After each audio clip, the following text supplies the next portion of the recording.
আজ মায়ের জন্য একটা সারপ্রাইজ আছে, মানে শুধু মায়ের জন্য নয়, পুরো ফ্যামিলির জন্য, মানে ছোট্ট একটা সারপ্রাইজ। অনেক ভাবনার পর মনে মনে ভাবছিলাম যে কি করা যায়, কি করলে ওদের মন ভালো হবে।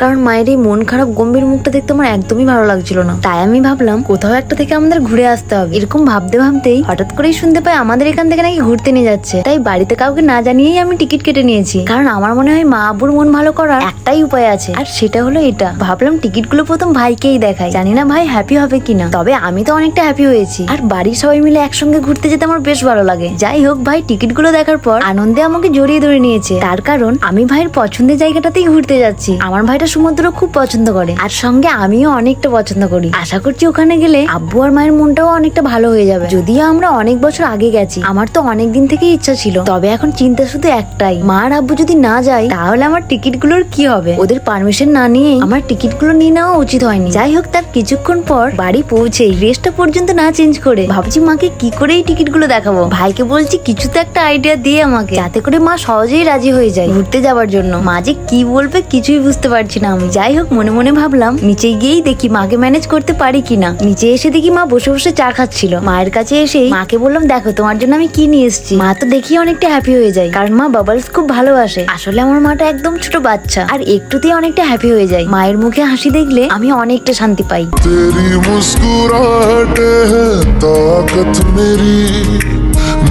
তবে এই হাসিটা অনেকদিন পর দেখলাম। এখন তো বেশিরভাগ মন খারাপ করেই বসে থাকে। যাই হোক, মাকে টিকিটগুলো দিয়েই দিই। টিকিটগুলো দেখে তো মা এখনো কিছু বুঝতে পারেনি, এবার হয়তো মা ভালো করে বুঝতে পারবে। চলুন দিদা বেরিয়ে আসি। মা নিজে থেকেই কিছু বলার আগে আমি বলে দিয়েছি, এটা তো তোমার। হ্যাঁ, মাকে আমি বলছি একটা টিকিট তোমার আর এটা আব্বুর টিকিট, আর এই দুটো আমার আর ভাইয়ের। কিন্তু টিকিটগুলো দেখার পরও মায়ের মুখে একটু আনন্দ দেখতে পাচ্ছি না।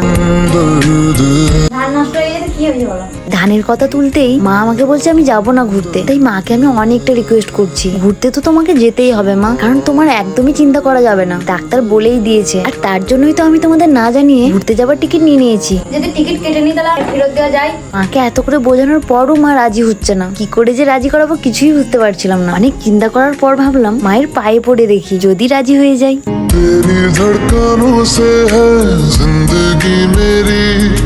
মায়ের পায়ে পড়ে আছে, তবুও রাজি হচ্ছে না।